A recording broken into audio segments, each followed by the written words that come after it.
ถวายความเคารพครูบาอาจารย์ทุกรูปครับ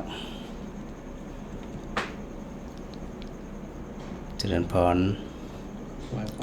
ศรัทธาญาติโยมทุกคนทุกท่านติดตามรายการสนทนาธรรมยามดึกกับอาจารย์พระครูศรีปวรบัณฑิตจากสถานีวิทยุ106.5 เมกะเฮิรตซ์วิทยาลัยสงฆ์นครลำปางอาจารย์ได้ออกอากาศอยู่ที่วัดอุทุมพรสถานะวันนี้เป็นวันศุกร์ที่2พฤษภาคม2568วันนี้บ่มีเสียงดนตรีคันรายการก็บ่แน่ใจว่าเป็นเพราะอะไรอย่างรายการถึงบัตัดโดยอัตโนมัตินะสถานเนาะก็บ่เป็นหยังก็ถือว่าเราได้ปะได้พบกันเหมือนเช่นเคย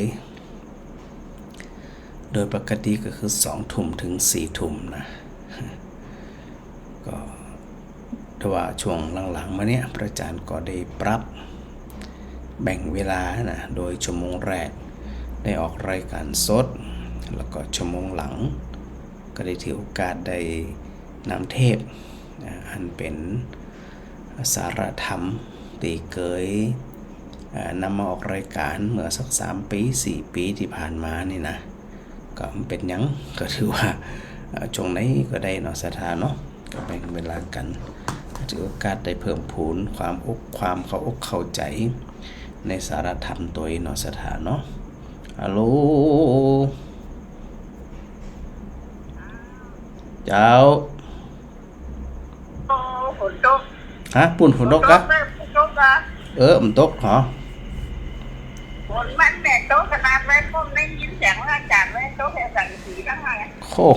มันตกแต่ตกว่านั่นบอกเทวดามันต้องเพ่พอไงผมได้ยินเสียงเดียวเนี่ยบอกเทวดามาต้องเพ่อะก็บอกไปบอกบอกเลยบอกเทวดามาเลยพอเทวดาเอาฝนไป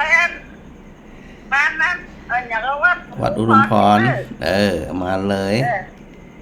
เดี๋ยวที่พ่อได้ยินอย่างมันกัดโกงกะดีกะจุ่มเย็นดีกะนะฝนน่ะฝนตกจุ่มเย็นดีแม่เขาถ่าดูเย็นจุ่มเย็นวันนั้นวันที่มาแต่ละเจ้าไปแน่นอนเจ้าช่วงบ่ายมาที่โมงก็โทรหาแม่เด้อประมาณสักเที่ยงเกินบ่ายโมงประมาณนั้นน่ะแม่เด็กย้อนนั้นไปทั้งสี่ไปได้เลยใครสะดวกก็อันฟังรายการของพระอาจารย์อยู่หั่นก็เดี๋ยวไปไปพบกันหั่นเนาะบ่ายโมงกันบ่ายโมงวัดสันบุญเรืองอ่ะเจ้ามันเนี่ยนี่แหละฮะได้เลยแม่ได้เลยเน้อเดี๋ยวปะกันปุ่นแสดงว่าฝนตกแข็งไปว่ามันให้เห็นคนเฒ่าคนน้องมาถามมาอีกไอ้หยังแข็งแรงไปว่ามันแข็งแรงไผแข็งแรงจะมาไผแล้วทำมาหูใหม่นะกันคนแข็งแรงยังแข็งถามมาอยู่ได้กับบอกคนว่าได้36บอกเลยอายุบ่ถึง100เตื้อคนเฒ่าว่าอย่ามาขางถ้าว่าตึ้มบอกนี่ก็บ่จะถึง100 ปีแต่หรอ36มันเป็นพรรษาเพิ่นถามอายุก็บอกเป็นจะอันไปนี่ขนาดฝนตกยังได้ยินอยู่เนาะแม่เนาะน่ากับฝนตกขนาดนี้เสียเนาะเจ้าสาธุแม่สาธุจ้าเป็นกำลังใจเด้อจ้าแสดงว่าอันฝนตกหลายพื้นที่นะนี่นะศรัทธาอันดักแซบดักปิงนี่นะบางคนก็บอกลาเปิดเนาะเนื่องจากว่ามันเป็นฝนเป็นฟ้าเป็นฝนเจ้าฮัลโหลฝนตกกันทั้งปุ่นตกอ่ะฮะเดี๋ยวนี้ตกอยู่อี ตกจัดเนี่ยประเดี๋ยวตกอยู่ตั้งทำไม5 โมงก็แล้วเขาถ่ารู้ทั้งเพศยังบ่ตกรู้อ่ะอีแม่ก็นึกว่ามาได้โทรหาท่านเด้งแม่นั่นแม่แก้วโทรแม่ถึงโทรนี่เจ้าฝนตกอันตีนี่บ่ตกเหรอ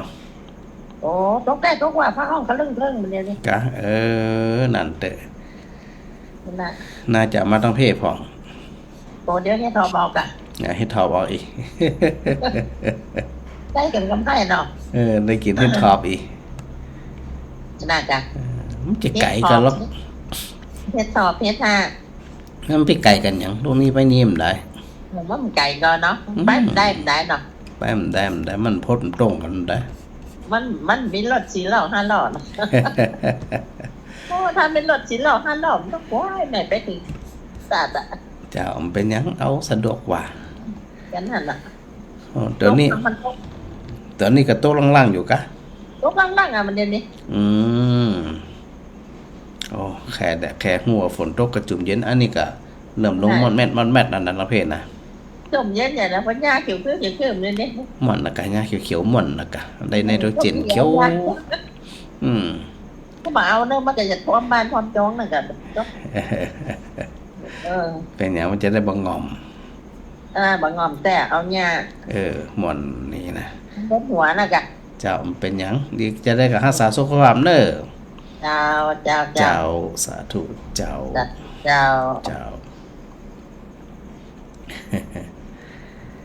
อันหลายตีหลายต่างฝนตกกระหน่ำนะแต่วัดอุดมพรนี่ก็เริ่มลงแมทนะแต่ว่ายังถือว่ายังมาตกเตื่อยเด้นะมันแมทมาหลายเจ้าตั้งนี้คมไปรายงานหน่อยฝนตกแล้วเด้อกาโตละอีฝนตกปอกแป๊กแล้วก็ฟ้าห้องไปตั้งตีไต้ฟุ้งปุ่นน่ะเดี๋ยวนี้ตกบัดแตะเหลียก้าหลังคาว่าตีไต้ฟุ้งมั้ยตกบัดแตะตกแต่แต่อีนี่เจ้าสบายดีเป็นไรแล้วสุขภาพเป็นสบายดีเจ้าแต่สุขภาพเจ้านำสกัดเจ้าตาเพก็เริ่มลงมอบแม่ๆกันนะตาเพนะกดแต่ว่ายังบ่ลงเป็นแต่เป็นหวากำเตือสถานติตวาที่พระอาจารย์ถามถึงนะวันนี้ก็มีภาพเป็นฉากหลังอยู่2 ภาพด้านซ้ายมือเป็นภาพเรืออยู่บนลำคลองอยู่บนทะเลสาบใสเนาะสถานเนาะที่พระอาจารย์ได้อุตวาในเรื่องของน้ำเพราะมีน้ำจึงได้ประคองเรือไว้แล้วก็โดยที่สุดเวลาเรือจะจมเนี่ยก็เพราะน้ำนั่นนะที่ได้อู้กันตวาในส่วนของวันนี้พระอาจารย์ได้โปรยไว้ตวาแล้วว่าด้านขวาพระอาจารย์แบ่งกึ่งนะวันนี้นะด้านขวาเนี่ยเป็นหูบคนกำจองอยู่ที่กลางสายฝนได้ถามโยมตวาแล้วว่าโยมได้ขอคิดอะไรอย่างพ่องนะฮัลโหล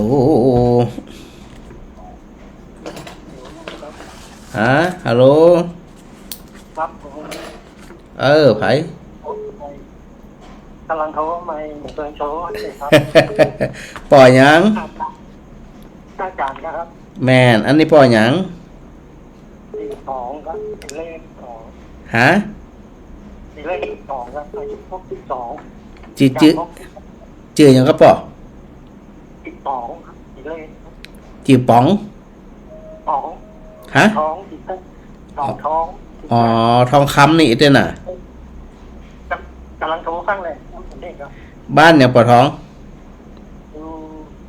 แผ่นดินท้องอยู่ตรงได้แผ่นดินท้องอยู่ข้ามตะโตมาข้ามตะโตข้ามหมิงโตอยู่ฟ้าตั้งไหนปอมันตำบลอย่างไรตำบลพี่ชัยนี่กะ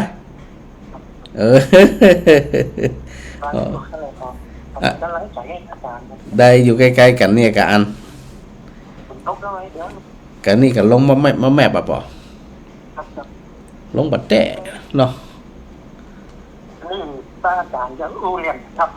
วันนี้พระอาจารย์จะอู้เรื่องอันกำจองอยู่กลางสายฝน นี่ผมอยากจะเข้าไปดูในเฟซ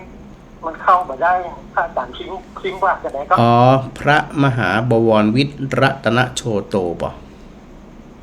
นักโตโต พระมหาบวรวิทย์ มหาพระ พระมหา ครับ บวรวิทย์แล้ว ยอ ก็ ตารางนี้ครับแบบนี้ครับ ยอยักษ์การันป่ะแล้วก็รัตนโชโต แล้วลักษณะโตโตสัญญาณแบบนี้ครับให้เอา YouTube ก็มาได้ตามนี้YouTube พระอาจารย์มาได้ลิงก์เข้า YouTube ป่ะเดี๋ยววันดีคืนดีพระอาจารย์อาจจะลิงก์เข้า YouTube ตัวครับ แล้วก็อาจจะลิงก์เข้าทาง TikTok ด้วยก็ได้เดี๋ยวพระอาจารย์จะลิงก์เข้าทุกช่องทางป่ะแต่ว่า Facebook เนี่ยสามารถที่จะหาหันพระอาจารย์ได้นะบ่นะ ในการเป็นทหาร ต้องใช้แบบว่าได้สัญญาณแบบนี้ครับ กะมันจะไก่ลวดตำบลพิชัยอำเภอเมืองนี่มันได้นะป่ะเนาะตอน ได้ตาทีนะ ได้เลยสาธุปอทอง ครับขอบคุณ สาธุปอสาธุ อันนี้ฟังโทรมาครั้งแรกอีกด้วยนะก็ถือว่าอันไม่ค้ำมันไม่ตานโทรมาใหม่เนอภัยที่โทรตะวาแล้วก็พระจันทร์บริฮับโทรมาใหม่ตอนนี้เนี่ยฝนเริ่มลงมาแล้วเนอ ไม่มาไร เจ้าไอ้สาเจ้าพระอาจารย์ เจ้า เจ้า สาธุเจ้า วันแม่ฟ้าห้องก็ลืมขึ้นสั่ง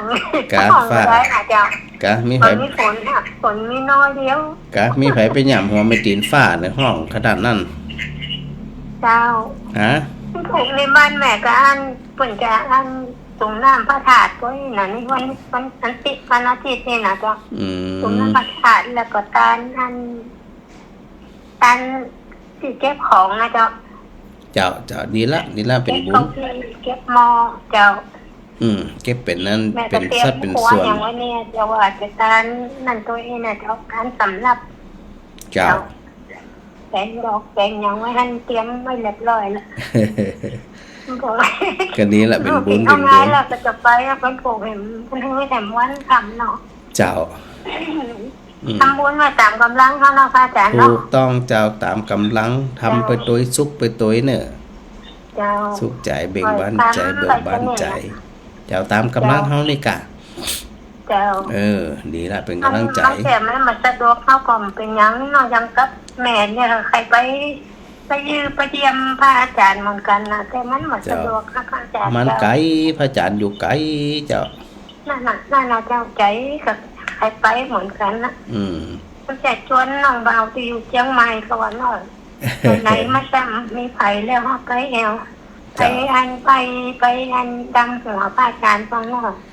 ผมก็มีไผ่น้องเนี้ยคนก็มีแล้วตายไปแล้วนะ เอาสะดวก สองคนก็พอลูกเดียวนี่นะเจ้า เป็นหยังเอาสะดวกอันบาสะดวกก็อยู่ที่บ้านนั่นน่ะยกมือ10 นิ้วไหวสาเอาเนอะ เจ้า มีอย่างนะ อาจารย์เรายังดีกว่านะพระอาจารย์ เจ้าเอาสะดวกเลยแม่ เจ้าแม่ก็ฟังจนวันนะเจ้าฟังธรรมะนี่นะเจ้าแม่สบายใจดี ละสุข มัน ใจ ก็แบบมันจะเป็นอย่างเป็นแต่เป็นวานะพระอาจารย์เป็นไข้สักเมื่อสักยามไหนก็หายอ่ะมันก็มันจะมือนะเจ้า เจ้าบุญกรรมบุญจูเนอร์ เจ้าแม่ก็คือว่าไทยบุญรักษาแม่เหมือนกันนะว่าอาจารย์เนาะ เจ้าดีละสาธุเจ้า อาจารย์ก็รักษาสุขภาพไว้ก่อนนะเจ้าเนาะ เจ้าเหมือนกันเนอร์ เจ้าสาธุเจ้าพระอาจารย์สาธุเจ้าสาธุเจ้า แม่ครับแม่ตาน้อย ก็ไว้สาวระบัวโอ้ยยังมันเขาเนี่ยโทรเย็นโทรเป็นวันถึงมาได้ มาได้ตั้งนะโมก่อนกา คิวหนักแน่นักว่า มันต้องตั้งนะโมก่อน3 จบก่อนนะแม่ครับนะ จะซื้อกระกันก็เป็นแบบว่ากี่รอบตั้งวันก็ตึ้งวันโอ้โหเรียนอยู่หนักแต่ตัว บอกเทวดาด้วยกะเทวดาใครใจเนี่ยแล้วฝนตกว่ะทุกบุญมันแม่ตาน้อยฝนตกอ่ะ กระตกแดงเดียวยังไม่กระจอนว่านะกะเจ้ากระ เรา5 โมงไป โอ้ ต้องอยู่นะ แหละอันนี้ก็ตกขนาดเริ่มลงมาแล้วเจ้าติ๋วอันวัดอุดมพรนี่นะ อ่า เริ่มลงมาละอากาศก็เริ่มโอเคละ ก็โทรเป็นวันได้ ถ้าตั้งนะโมแล้วโทรบ่ติดเนี่ยอีทีวิโส108จบเลยเนอะ ดีละสาธุแม่คำ จ้าตอนนี้ เจ้าทักทายกันเจ้าสาธุ ประกาศเจ้า สาธุเจ้าสถาสารปี ฝนตกเจ้า ฝนตกอี เจ้า ตกไปหัวปุ่นกะ เจ้า เอาฝน วันนี้ฝนตกแล้วเจ้า ทั่วฟ้าเนี่ยตั้งเพศกระตกนำประเดี๋ยวนี้นี่อุดมพรนี่ล เจ้า งลึงๆหลังๆล่ะ ก็แม่ก็หาอันคือแม่หาอันฉากของท่านอ่ะ อ๋อ เจ้า อันหันนั้นฉากหลังแล้วแหละ เจ้า เนี่ยเดี๋ยวพระอาจารย์จะอธิบายเรื่องนี้เรื่องนี้นะ เจ้า ดีละอยู่ดีมีสุขแม่ เจ้า เจ้า เจ้า นมัสการเจ้า สาธุ เจ้า เจ้า เจ้า ก็ในชงแรงเนาะเวลาสถาโทรมาได้พูดได้จ๋าอย่างที่พระอาจารย์บอกอยู่เสมอว่าเป็นช่วงของการสนทนาธรรม การอู้การจาการทักทาย การหึงศีลหึงปอนส่งความปรารถนาดีต่อกันนี่เนาะสถานเนาะก็ถือว่าเฮาท่านทั้งหลายก็ถือโอกาสได้สนทนาธรรมกันโดยวันเฮาว่าเป็นเรื่องบุญเรื่องกุศลเป็นเรื่องที่จะเนี่ยคือความเข้าใจของเฮาเนี่ยโดยเฉพาะเข้าใจในเรื่องของหลักธรรมเนี่ยมันมีความเข้าใจมากยิ่งขึ้นเนี่ยพอมีความเข้าใจมากยิ่งขึ้นแล้วมันก็จึงจะเนี่ยคือเฮาทั้งหลายเนี่ยสามารถที่จะประคองใจได้นะเดี๋ยวเนอะอาจารย์นั้นในช่วงแรกพูดกันก่อนสักน้อยก่อนเนาะแม่บุญหนักเนาะ เกียรติท่านได้ตั้งนะหมอดูกดเกียรติตั้งนะหมอสามยักจึงต้องจำตั้ง กะตั้งนี่ครั้งนี้ต้องตั้งเกาจบอีกเอ้ย มันนี่ตรวจแต่แล้วตรงนี้ฟังกันแต่แค่ ฟังเทพอันเป็นชั่วโมงหลังเนี่ยจะฟังเทพ ฟังเทพเหมือนได้หรอ อันนี้ก็ถือโอกาสได้ถือโอกาสได้ปะกันอาการอู้จากันคุณจบพระเจ้าก ำลังตกลงหลังๆเนี่ยเจ้า แม่กำลังห้อง กะ ป้ากำลังห้องกำลังรันกระลิ่งอยู่จะรู้กับมันหมายถึงดีที่ว่าผู้ที่ของแต่คนแต่บ่แต่จะอัน แต่คือหน้าอันแต่ติ๊กๆเองกะแต่ตึงวันน่ะแต่ว่ามันไม่ได้หับผ่องอย่างผ่องอันนะกะนั่นเนาะแค่เป็นหน้าแค่เนาะบอกว่าแค่เนาะแต่แม่น่ะเหมือนเลยได้อู้เป็นจะยังดีแล้วมีกำลังใจเป็นการอันส่งความปรารถนาดีให้กันเนี่ยเนาะดีละได้ฟังตัวจริงกับฟังตัวปลอมเอาก็ได้ มีตัวปลอมด้วยอีมีตัวปลอมด้วยอีมีตัวปลอมแล้วว่าหันหน้าเนาะดีละอาจารย์ได้เรียกกันปักกันนะแมนเนอร์เจ้าสาธุเจ้าคุณทักษะเจ้าเหมือนกันเจ้าสถาดอกคำไตนมัสการเจ้านะลูกเจ้าฟังผมทุกพระเจ้าหาฝนตกทั่วแล้วเดี๋ยวนี้นะพระเจ้าก็กำลังหาอย่างกะอันนี้วัดอุดมพรกำลังหาตกแหละเป็นงานการจ้องเหลืองทากันนั่นฝนตกกับกลางจ้องอากาศพระเจ้าก็กำลังหาเจ้าเดี๋ยวจะได้อธิบายเรื่องกลางจ้องเนอะเจ้าบนรักษาแม่เจ้าสาธุเจ้าดูตวาพระจานทิ้งคำถามไว้นะเพื่อจึงสถาตอบเนาะ แต่ดูลักษณะแล้วเนี่ยศรัทธาคงบ่ตอบแหละตักจับตักปิงนี่นะคือที่อีศรัทธาอย่างฝนตกขณะนี้เนี่ยนะเฮากังจองเนี่ยขณะที่ฝนตกถามว่าเฮากังจองไปป่าฝนกำลังตกเนี่ยมันจะยะคือฝนตกหยุดตกก่อนบ่หยุดฝนก็ยังตกอยู่แต่เฮากางจองไปเกิดอย่างนั้นเพื่อบรรเทาหรือว่าเพื่อป้องกันน้ำฝนเนี่ยจะถูกหัวเฮาจะถูกตัวเฮามันเปียกเวลาเฮาไปกลางป่าฝนเนี่ยในสิ่งที่เขาจะต้องเข้าใจปริศนาธรรมก็คือตอนมีจองราคากี่บาทก็จัดเลยราคา20 บาท100 บาท1,000 บาท10,000 บาทแสนบาทแม้กระทั่งว่าจองทองคำเป็นทองคำถึงกันเนี่ยนะ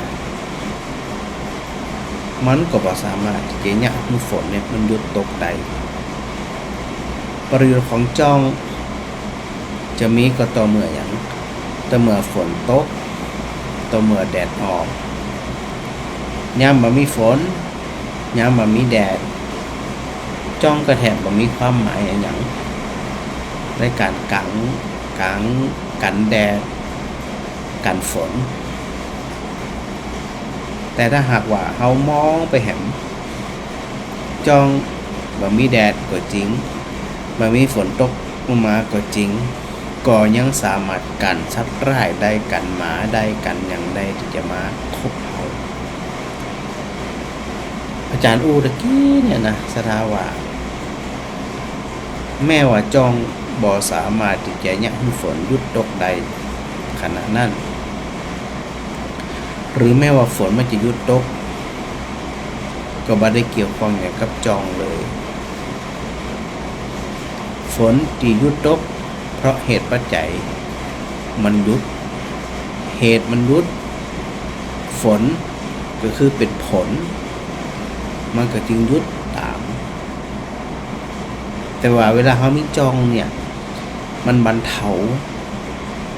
าจากเปียกหนักกับเหลือเปียกน้อยหรือฝนตกน้อยๆพรำๆเขาอาจจะแหบจะแบบเปียกเล็กกระไดถ้าเขามีจองใหญ่เรื่องของจองเรื่องของฝนเรื่องของตัวเฮาถ้าถาลองคิดว่าลองเปรียบเทียบตัวเฮาก็คือตัวเฮานะจองคืออะไรอย่างฝนคืออะไรอย่างตัวฝนเนี่ยเฮานึกถึงสิ่งที่เข้ามากระทบถึง6 ด้านอยู่แล้วก็ว่าจะมาทางตาทางตาทางหูทางจมูกทางลิ้นทางกายทางใจมาถึง6 ด้านเนี่ยนะดังนั้นเนี่ยจองก็คือตัวสติปัญญาตัวความเข้าใจถามว่าเวลาเขามีปัญญาแล้วเขามีความเข้าใจแล้วอารมณ์ทั้งหลายจะมาเข้ามากระทบเขาก็บ่ใจเขาบ่สามารถที่จะไปห้ามการเสื่อมลาภเสื่อมยศมีตุกมีนินทาเขาห้ามได้ก็เขาห้ามบ่ได้บ่ฮือคนนินทาเขาได้ก็บ่ได้บ่ฮือความตุกเกิดจากเขาได้ก็บ่ได้บ่ฮือลาภสักการะเสื่อมออกไปจากตัวเขาได้ก็บ่ได้บ่ฮือยศอำนาจวาสนาเสื่อมไปจากตัวเขาได้ก็บ่ได้แล้วมีสติปัญญาไปแย่หยังฟังธรรมไปแย่หยังไตรตรองไปแย่หยังเปิ้นบอกให้เฮาทั้งหลายนี่คือถึงจองไว้มันบรรเทาอย่าสถานอารมณ์ที่เข้ามากระทบยกตัวอย่างคำว่าชอบเนี่ยเป็นอนิจจารมณ์เนี่ยพอมากระทบปั๊บสติปัญญาเป็นบรรลุดังลมเป็นบรรลุดังจองคอยที่จะป้องกัน บ่ให้เม็ดฝนเนี่ยเข้าสู่ศีรษะเฮาเข้าสู่ร่างกายเฮาให้เปียกปอนไปได้อันนี้เป็นคุณสมบัติของจองเหมือนกันนะสถานะตัวสติปัญญาคือหู้เท่าทันหู้กระจ่างแจ้งเนี่ยมันบ่สามารถที่จะไปห้ามคนจังคนนินทาเฮาบ่ได้เลยแต่เฮาสามารถที่จะป้องกันใจของเฮาเนี่ยบ่ให้มันมีความทุกข์บ่ให้มันมีความเศร้าหมองบ่ให้มันมีความหม่นหมองก็ขึ้นอยู่กับว่าหมู่เฮาทั้งหลายเนี่ยนะสถานะคณะที่ฝนกระหน่ำลงมาคณะที่ปัญหาประสรรคทั้งหลายลงกระหน่ำลงมาในชีวิตเฮาเนี่ยบางทีเฮาขาดจองเฮาบ่มีเครื่องป้องกันเฮาบ่เคยฟังธรรมเฮาบ่เคยประพฤติปฏิบัติธรรมเพราะปัญหาประสรรคเขาถาโถมเข้ามาเนี่ยมันจึงตั้งรับบ่ได้เปียกปอนเป็นหวัดเป็นไข้ก็เหมือนกันชีวิตของเฮาก็เหมือนกันนะถ้าหากว่าเฮาบ่ได้ศึกษาธรรมบ่ได้น้อมนำธรรมมาประพฤติปฏิบัติเนี่ยอาการของใจเฮาก็ย่ำแย่ใจเป็นหวัดใจเป็นไข้บ่เท่าว่าใจมันป่วยใจป่วยใจเป็นหวัดใจเป็นไข้เนี่ยก็คือใจมันเป็นทุกข์ใจมันเศร้าหมองดังนั้นเฮาจังหลายจะเป็นเรื่องว่าตัวเฮาเองเนี่ยก็จะต้องมีอุปกรณ์ไม่หยังอุปกรณ์ในการป้องกันฝนป้องกันลมป้องกันแดดป้องกันความร้อนปูไว้เมื่อตั้งแต่ตอนต้นนั้นเอาว่าจองบ่สามารถที่จะ ยังฝนมันหยุดตกได้สติปัญญาก็บ่สามารถที่จะเนี่ยอันนี้ถารมคืออารมณ์ที่เราบ่ชอบเนี่ยเข้ามากระทบได้ห้ามจะได้แต่ในเมื่อมันตกในเมื่อปัญหาอุปสรรคก็ตามอะไรอย่างก็ตามมันถาโถมเข้ามาในชีวิตเขาเนี่ยนะบางคนป่วยเนาะป่วยเป็นโรคนั่นโรคนี่ บางคนมีปัญหาครอบครัวบางคนมีปัญหาในเรื่องของการพัดพรากมันก็บ่ต่างอะไรอย่างจากฝนที่มันกระหน่ำลงมาถ้าฟังธรรมแล้วเนี่ย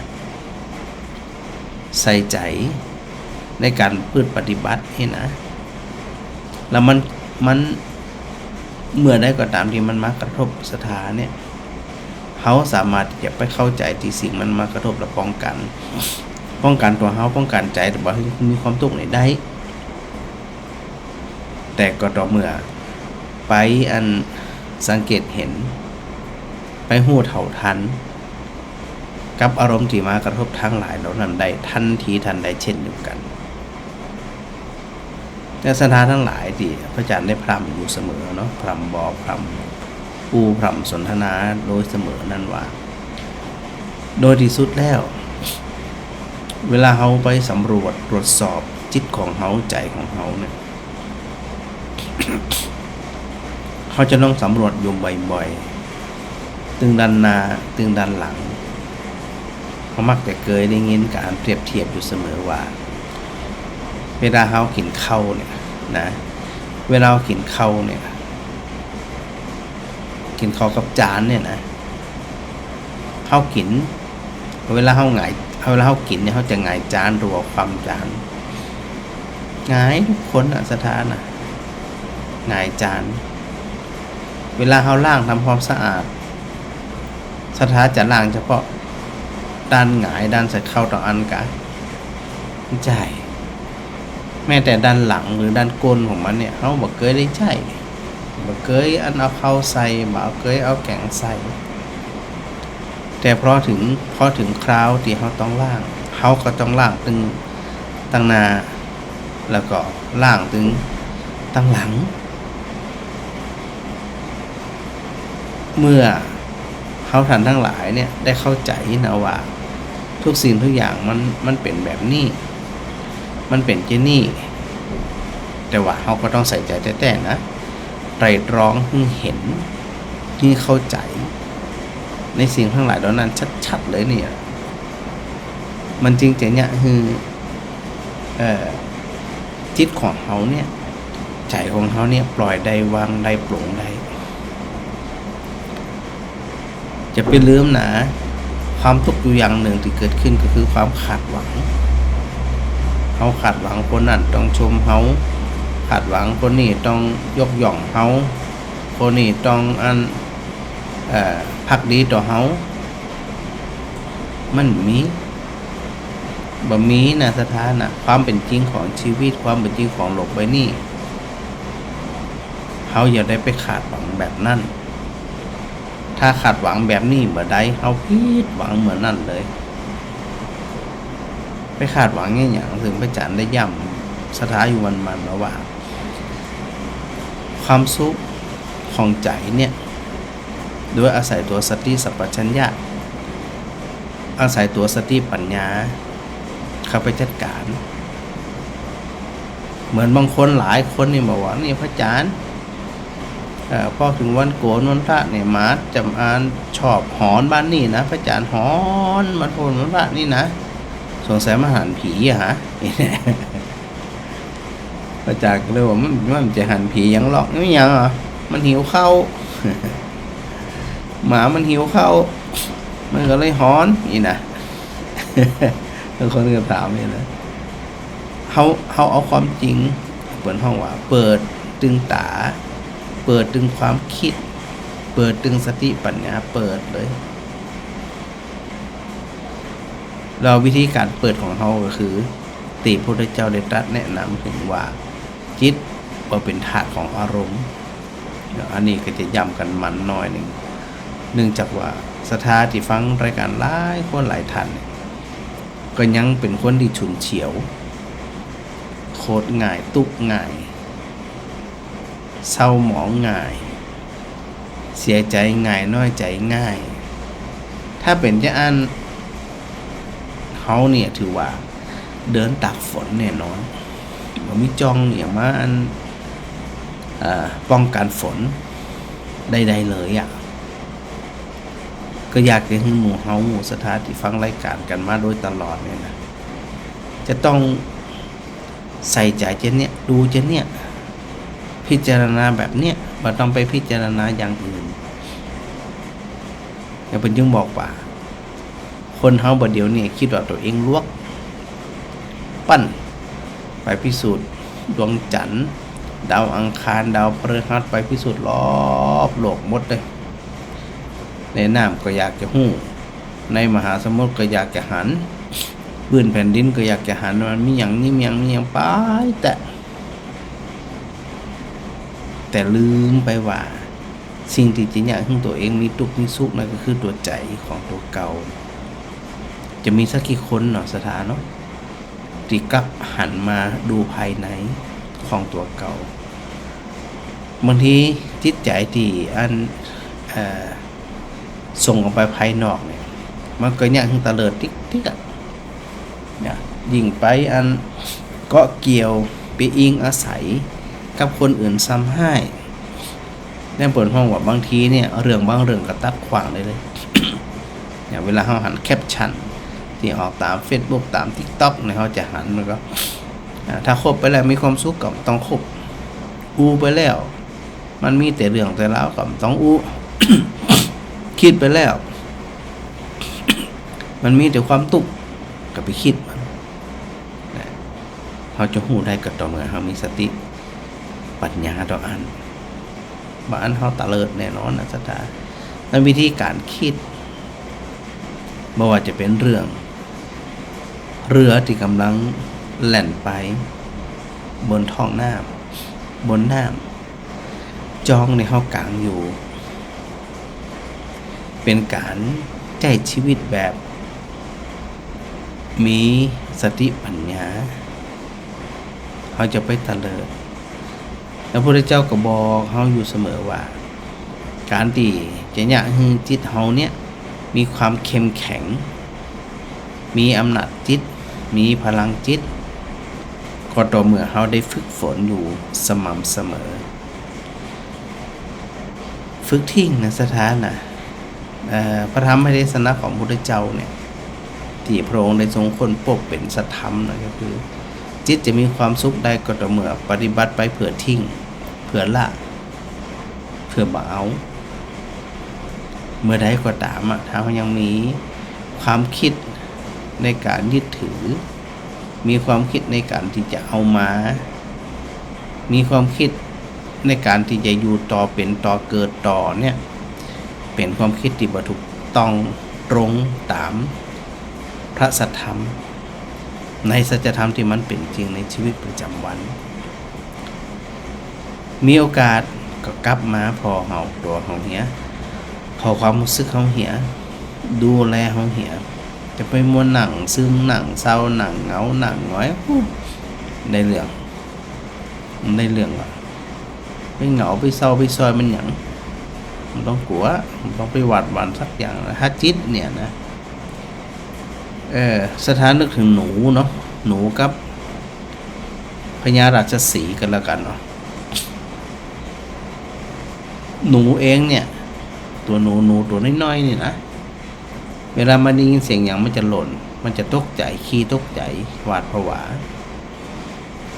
แต่สิงโตเนี่ยบ่ขี้ตกใจบ่ขี้หวาดผวาจ้องมองว่าสะทกสะท้านได้ยินเสียงซ่องๆแซ่งๆซ่างๆอย่างกระจ่างแต่ในป่าไม้สิงโตจะบ่หวาดหวั่นจะบ่วิ่งหนีทันทีทันใดแต่ถ้าเป็นหนูจะได้ยินเสียงไม่เดียวนะหูเปิดตาเปิดล่นหวาดผวากังวลอยู่ตลอดมันใจเขาเหมือนกันนะเวลาเขาฝึกมามีความนักแน่นหาวหาญอาจหาญเนี่ยมันก็บ่ต่างอย่างสิงโตหรือราชสีห์มากับมาแหละปัญหามากับมาแหละ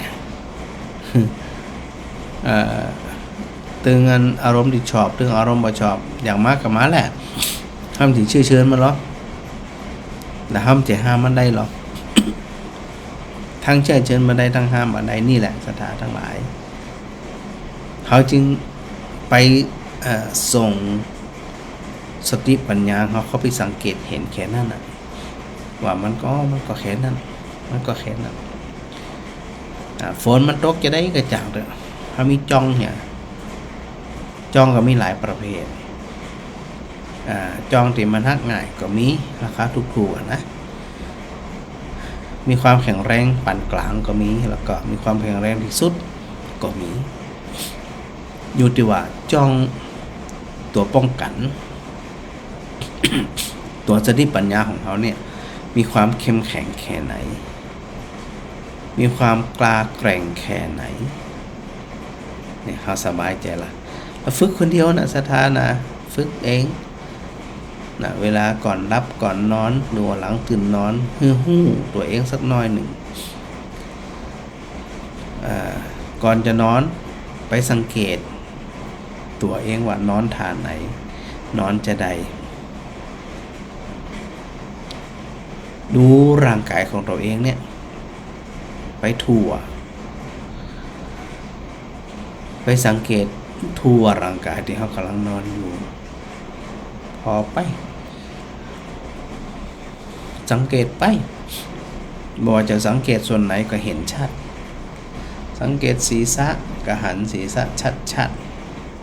ๆตาที่รับพริมอยู่เนี่ยทรงไปสังเกตส่วนใดสติไปกำกับส่วนใดตัวใจ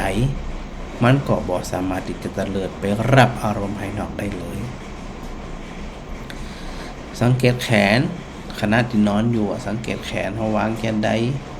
วางแบบใดที่มันแบบมันกดทับเป็นเน็บช้าสติเกิดขึ้นละดูร่างกายของเขาลำตัวของเขานอนหงายก็ดีนอนสักแกงก็ดีไปหันที่มันนอนอยู่ นอนหงายสบายก็นอนหงายนอนสแกงสักกำหนึ่งสบายก็นอนสแกงแต่สิ่งที่เขาจะต้องฮึงเกิดขึ้นอยู่เสมอเนี่ยคือไปสังเกตเห็นลำตัวของเขาที่นอนถอดอยู่ขณะนี้สิ่งพระอาจารย์มั่นใจว่าศรัทธาจำนวนบ่น้อยนอนฟังธรรมอยู่เนี่ยไปสังเกตส่วนเข่าสังเกตส่วนเท้าก็หันชัดว่าเท้าเขาอยู่แบบนี้วางแบบนี้เข่าวางแบบนี้สบายแบบนี้สังเกตขึ้นนะจากปลายเท้าขึ้นไปหาปลายผมก็ได้ก่อยๆเข้าไปสังเกตเห็นบ่ต้องรีบบ่ต้องเร่งเข้าไปสังเกตเห็นแบบธรรมดาว่าอ๋อมานอนจีอีลำตัวนอนแบบนี้มือวางแบบนี้เท้าวางแบบนี้นั่นหมายความว่าจองในเขากำเนี่ยฝนตกลงมาตรงๆเขาก็กำจองไปตรงๆบางครั้งเนี่ยมันมีลมมาตัวอย่างลมเนี่ยมันปัดมาจากทางข้างว่ามันจะมาทางข้างหน้าข้างหลังข้างซ้ายข้างขวาหัวแล้วแต่ฝนแล้วแต่ลมที่มันปัดมาตัวเฮาผู้ถือเองเนี่ยเขาก็ต้องหู้ทันขณะนั้นว่าฝนเนี่ยมันสาดมาทางนี้เพราะมันมีลมพัดมาทางนี้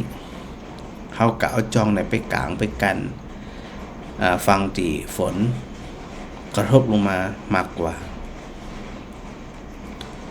แล้วก็มีโอกาสป้องกันฝนได้ทันทีทันใดบางทีเนี่ยห้องเปียกละลำส่วนสีเศร้าของห้องเปียกส่วนลำตัวของห้องเปียกส่วนจะเป็นเท้าเป็นยังกับเป็นยังจังมันก็อันนี้สถานทั้งหลายว่าการที่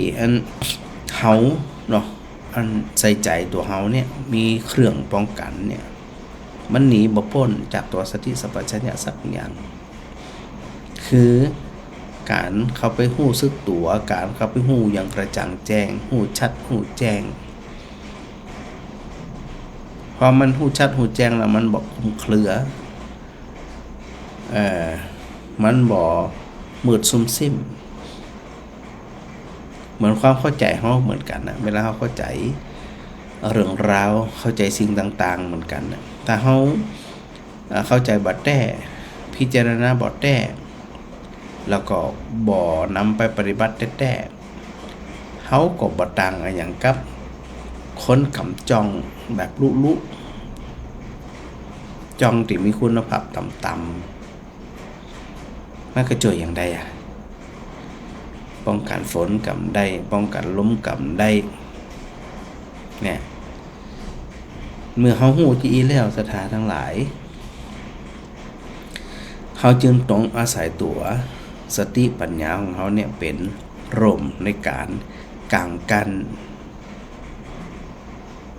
จากนักหึงเป็นเบาการมีสติปัญญาการที่ประพฤติปฏิบัติธรรมไม่ได้หมายถึงว่ามันจะมาเจอปัญหาอุปสรรคนะสถานะเพราะมันเป็นโลกธรรมคู่กันมาหลายรอบตัวโลกธรรมก็คือธรรมะประจำโลกประจำมนุษย์ไผก็ตามที่เกิดมาในโลกธรรมทั้ง8ข้อเนี่ยได้ลาภเสื่อมลาภได้ยศเสื่อมยศได้สุขได้ทุกข์ได้สรรเสริญได้นินทามันเกิดมาพร้อมกับเฮาที่เกิดมาเฮาไม่จะห้ามได้นะแต่ว่าสิ่งที่เฮาจะห้ามได้ก็ต่อเมื่ออย่างต่อเมื่อเฮาเนี่ยมีอุปกรณ์ในการป้องกันไปเข้าใจมันเช่นคนเนี่ยเขามีนิสัยแบบเนี้ยขี้อิจฉาขี้นินทาขี้บาปขี้เห็นแก่ตัวขี้ยกตนข่มทันเอาดีใส่ตัวอย่างเดียวอันนั้นคือธรรมชาติของเขา ฝนจะตกแห้งบ่าแห้งฝนจะสะอาดฝนจะสกปรกจะได้กระจ่างถ้าเฮามีจองดีๆเหตุการณ์หนึ่งมันบ่สามารถที่จะมากระทบบนใบหน้าบ่สามารถมากระทบศีรษะเฮาหรือเฮามีอารมณ์ใหญ่ก็บ่สามารถที่จะมากระทบแม้กระทั่งรับตัวเฮาก็ได้ มันได้อะดังนั้นเมื่อมันมากระทบแล้วสถานรู้สึกเฉยๆนะที่เฮาอู้กันมาตลอดว่าฮู้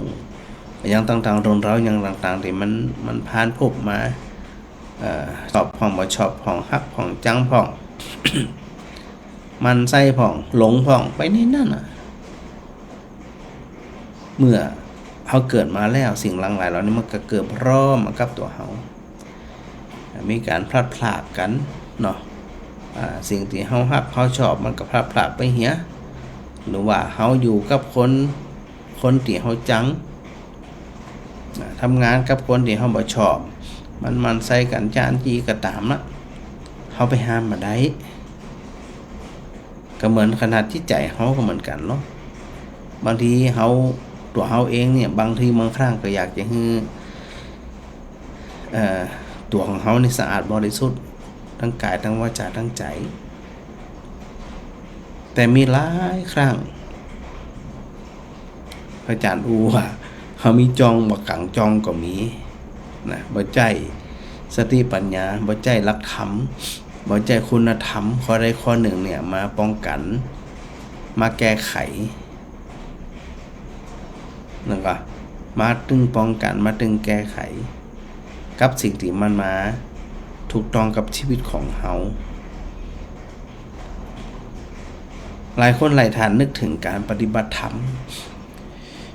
ว่าจะต้องไปวัดต้องหนุ่งขาวห่มขาวต้องไปนั่งสมาธิรับตาพิมนี่นะ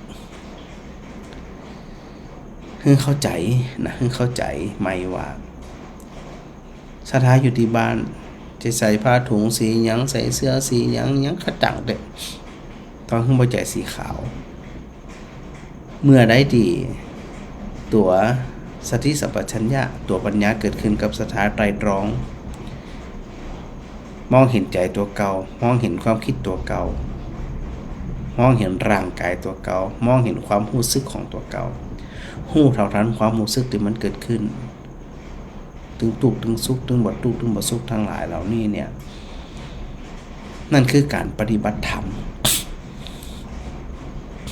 อยู่บ้านก็ได้ผู้เฒ่าผู้แก่เนาะเดินทางไปไหนก็ลำบากแต่การประพฤติปฏิบัติธรรม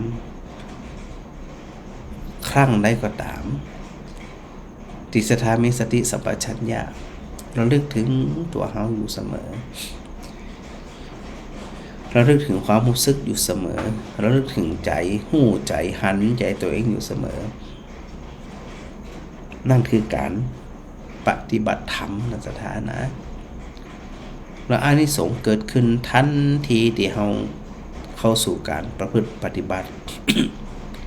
ต้องล้อใส่ขาวห่มขาวก่อนต้องเพราะจะขาวหรือบ่ขาวมันอยู่ที่ใจ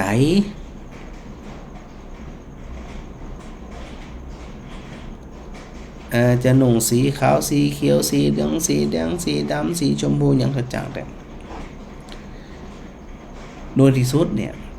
มันไปคัดที่ไหนมันไปคัดที่ใจคัดตั้งหน้าอย่างป้อนน่ะต้องคัดตั้งหลังที่พระอาจารย์ได้อู้ถึงการล้างจานแบนล้างถ้วยเขาถึงล้างถึงตั้งหน้าเขาถึงต้องล้างถึงตั้งหลังแม่ว่าเขาบ่ได้ใจด้านหลังก็ตามการประพฤติปฏิบัติเขาก็เช่นเดียวกันนะสถานะการปฏิบัติธรรมเช่นเดียวกันการนั้นสังเกตร่างกายกายานุปัสสนาสติปัฏฐานหันตัวเองอยู่ก็ตามเนี่ยตอนหน้าเขาก็เนี่ยรับหลังเขาก็เนี่ย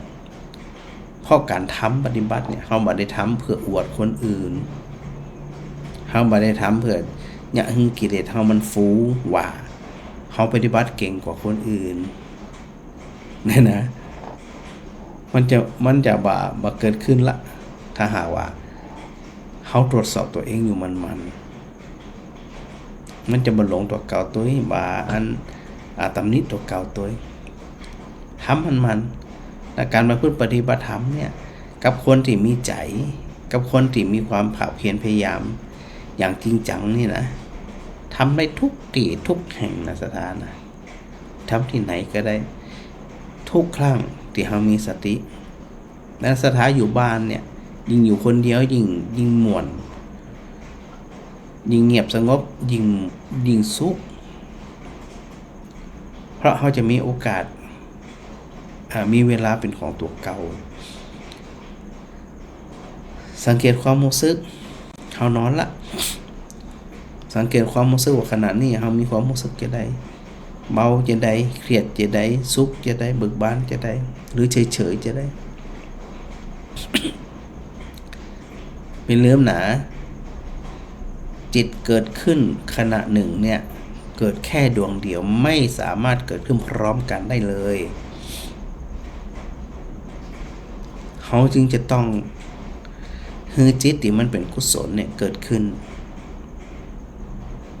เพราะจิตที่เป็นกุศลจิตดีเกิดขึ้นเป็นประจำเนี่ยมันก็เกิดความเคยชินยิ่งทำมันเข้าอารมณ์ที่มันให้มากระทบพอมาสื่อใจเฉยเพราะมันฝึกมาปอจะไปลืมนะโดยที่สุดเนี่ยเขาก็บ่อยู่เขาก็บ่อยู่ฮักจะได้ก็ถึงจากกันไปจังจะได้ก็ถึงจากกันไปสภาพธรรมหรือความเป็นจริงตรงนี้เกิดขึ้นเนี่ยจะได้เขาจึงจะมีจองไปกลางกันบางทีมันกระแทกใจจนมีความตุกนั่นก็คือหูเท่าทันเร็ว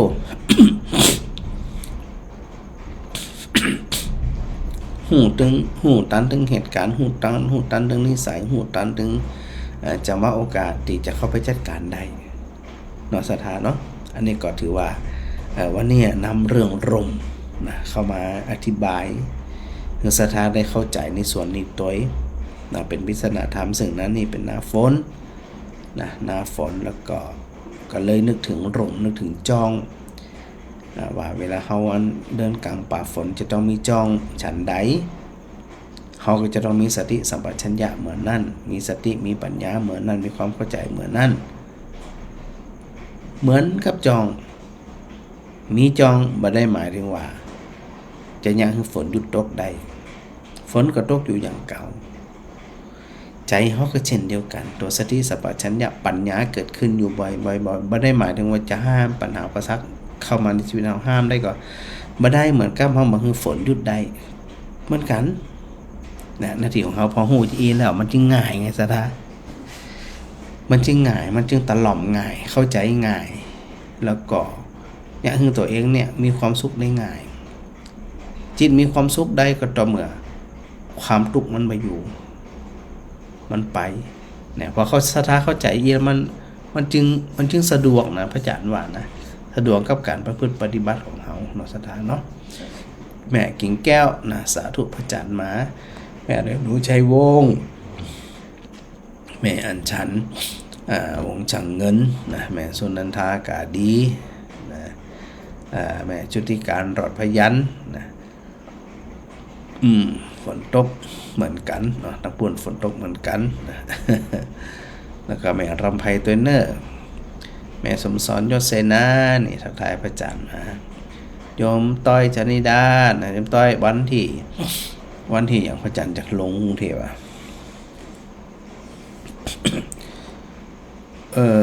เร็วๆนี่วันที่7กับวันที่7พระอาจารย์ลงกรุงเทพวันที่7วันที่17นี่จะ17พระอาจารย์ไปบรรยายที่โรงพยาบาลสมุทรปราการชมรมคุณธรรมชมรมกัลยาณธรรมอันนี้เป็นก็ถือว่าเป็นชมรมในการฟังธรรมกันได้เนอะเดี๋ยวพระอาจารย์จะเข้าไปยังบ่เข้าแต่กับพระอาจารย์ไปสิงหาพุ่นเนาะจะเข้าไปพักส่วนวันที่17เนี่ยบ่ได้เข้าวัดลูกเดือพระอาจารย์จะบินลงสุวรรณภูมิเนาะพอบินลงสุวรรณภูมิเสร็จก็ก่อยไปแสดงธรรมช่วงบ่ายเนาะบ่ายโมงถึงบ่าย3ครึ่งนี่จ้ะนะพอบรรยายเสร็จพระอาจารย์ก็ปิก ขึ้นเครื่องจากสุวรรณภูมิมาที่อันเชียงใหม่ในวันที่17เดือนนี้นะแล้วก็ไปแฮมเตือนหนึ่งวันที่อย่างนี้ฮะวันที่8เนาะวันที่8เดินทางคืนวันที่8กับคืนวันที่9พระอาจารย์นอนพักที่วัดตรวกเนื้อยมต่อยเนื้อวันที่8ที่9เพราะว่าพระอาจารย์มีบรรยายธรรมที่อันคลินิกทันตกรรมของหมอแสงชัยหมอนงลักษ์นะแต่ที่ทันตกรรมคลินิกสมุทรปราการเนาะแล้วก็ปิกมานอนวัดคืนวันที่9นะพอวันที่10พระอาจารย์ก็ไปแสดงธรรมที่วัดมเหยงที่อยุธยาพอแสดงธรรมเสร็จเรียบร้อยบ่ายๆแก่ๆก็เดินทางเข้าสู่สนามบินดอนเมืองแล้วก็บินลงมาที่เชียงใหม่เหมือนกัน ช่วงนี้ก็เดินทางไปแสดงธรรมไปโปรดสถาญาติโยมลูกศิษย์ลูกหากัลยาณมิตรกัลยาณธรรมก็ถือโอกาสที่เนี่ยสถานได้ทำหน้าที่กันเต็มที่ดังนั้นพระอาจารย์ได้เข้าไปนอนที่วัดรวกนะคืนวันที่8กับวันที่9นยมต่อยเนิ่นบอกยมพรตัวหลายๆคนแม่อยู่พินตัว แม่บัวทองอินสวรรค์แม่บัวทองอินสวรรค์นี่น้อมนมัสการพระอาจารย์มาโยมคำสุขโยทินนะพระทายพระอาจารย์มาสาธุตัวแม่พิมพรนะแม่พิมพรธรรมธิกุลนะก็ห้องหวานแจ้งมาว่าต้องบ่ให้ฝนกระตกเหมือนกันเนาะแม่กับสีขันแก้วนะสาธุตัวเนออันแม่แดงไว้สาพระจานฟังอยู่ที่จอมตองแม่แดงฟังอยู่ต้องแล้วแม่อันเพ้นกะฟังนมัสการพระจานมาแล้วก็โยมกอนุมาปัญญาคำแล้วก็แม่บัวทองทาแก้วอันนี้ก็ได้ทักทายพระอาจารย์มาดังนั้นก็อย่าไปลืมนะพยายามมีจองใจจองมีสติปัญญาใจสติปัญญาอยู่เสมอเจ้าแม่อ้อยกราบนมัสการเจ้าบ้านหม้อฝนตกก็มาตกเอาต้องเหตุตกเป็นเลยบะนี่กะ ออกไปตรงไรผมไรนี่เหมือนกันนะกะเพศก็เหมือนกันนะเจ้าตกหนักไม่หนักหมดเลยโอ้เขาถ่าดิอาจารย์ชอบตกเมื่อคืนยังดีกันตอนนี้ตกมาเจ้าอย่าไปขายของนี่กันนั่นน่ะบอกสอบกันนะไปห้ามได้อย่างจะห้ามได้เหรอใส่ผ้ายางใส่เชือกกันฝนก็โตพลุกนั่นน่ะเป็นหน้าที่ของเขาหน้าที่ของเขาป้องกันห้ามจะห้ามฝนตกได้เหรอถ้าตกแบบคืนมองอีนี่ใกล้แจ้งมาดาวขาวเต็มฟ้านี่สบายงานเปล่าน้ำหอมนี่สาว30 ถุงนี่เดี๋ยวละจะได้การรักษาสุขภาพกับฝนตกมันเดี๋ยวกะเย็นเดี๋ยวกะร้อนเนอะรักษาสุขภาพสมาบอกบอกวันก็ใส่เสื้ออุ่นเป็นอย่างไปเนี่ยมีอะไรนะมีเต้ตัวช่วยก็มีนั่นแหละก็ต้องดูแลตัวเก่าเป็นพื้นฐานเป็นเบื้องต้นเนอะเจ้าสาธุนะแม่เนอะนมัสการแม่เป็นกำลังใจให้เจ้าสาธุเจ้า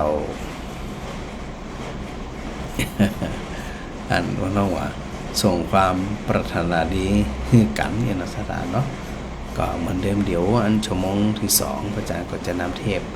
ออกเหมือนเดิมเนาะแบ่งเวลากันก็จะไปลืมรักษาสภาพจิตของตัวเองตัวไปเข้าใจสภาพจิตของตัวเองตัวนะสถานนะจะได้บ่มีปัญหาเจ้าแม่มาลีเจ้าฝนตกปากกาโถตาห้องตัวเจ้าอาจารย์บ้านอยู่แม่กะแล้วแต่มันร้อนนะเจ้ามันจะเย็นนะฝนตกอันนี้ก็ตกอยู่เจ้ามันอันติมันอบอ้าวเพราะว่าแผ่นดินมันร้อนมาเหมือนเจ้าความร้อนจากตะวันตกหนักเด้อน่ะเจ้าตะวันจากบางทีจากแผ่นดินน่ะก็มันร้อนแล้วก็อากาศด้วยมันสะสมความร้อนไว้หนักเจ้านั่นน่ะ ากาศร้อน อืม อนุโมทนาสาธุด้วยนะเจ้าอันพระอาจารย์จะไปวันที่8 เดือนเนี่ยกันเจ้าเดือนพฤษภาเนี่ยกันเจ้า ไปไหน ไปกรุงเทพน่ะ ไปอันพระอาจารย์ไปสมุทรปราการวันที่17เจ้า17 เดือนนี้แล้วก็เดี๋ยว8 9 10 เดือนสิงหาปุ่น อ๋อแต่ตอนที่4 วันจะไปนอนนั่นวันอันนี้บ้านหลวงนั่นน่ะเจ้า ชาววัดหลวงวังบำรุเดือนสิงหา เนาะพระอาจารย์หนึ่งรุ่นแม่ก็เรียกว่าพระอาจารย์ออกเดินทางวันที่8เจ้า วันที่17เนี่ยพระอาจารย์นั่น17 เดือนเนี่ยบ่เจ้าบินไปแล้วบ่แรงบินปิก เจ้า อืม อยู่กับจอนเลย ก็ต้องอาศัยเครื่องบินน่ะถ้านั่งรถไปกับเสียเวลาเหมือน แม่ นั่งเครื่องไป นี่ผิวด้วยเนาะ เจ้าพอพระอาจารย์บินไปลงสุวรรณภูมิเสร็จก็นั่งรถจากสุวรรณภูมิไปที่โรงพยาบาลเลย ไปบรรยายธรรม เจ้า เสร็จแล้วก็ปิกมาสนามบินสุวรรณภูมิบินมาเชียงใหม่แล้วเราอ่อนไปรับที่เชียงใหม่ปิกมาลำปาง ไม่ได้ออกรายการเลยเนาะ 2 วัน ถ้าจะอัดมาได้ออกแน่นอนอ่ะก็เป็นหยังก็ปรับไปตามนั้น เจ้า อืม อนุโมทนาธรรมะวันนี้ด้วยเจ้า เจ้า อนุโมทนาสาธุ จะไปเริ่มถือจองด้วยเนอะ เจ้ากันไว้เนาะ เจ้าสา ปา ธุ กเป็ด เดี๋ยวละ อ สา นุ ธุ โมทนาสาธุ สาธุ สา เจ้า ธุขภาพนะเจ้า เจ้าสาธุเจ้า เจ้าสาธุเจ้า ถือโอกาสได้ฟังเทปเนอะครับขอบพระคุณครูบาอาจารย์ด้วยนะครับ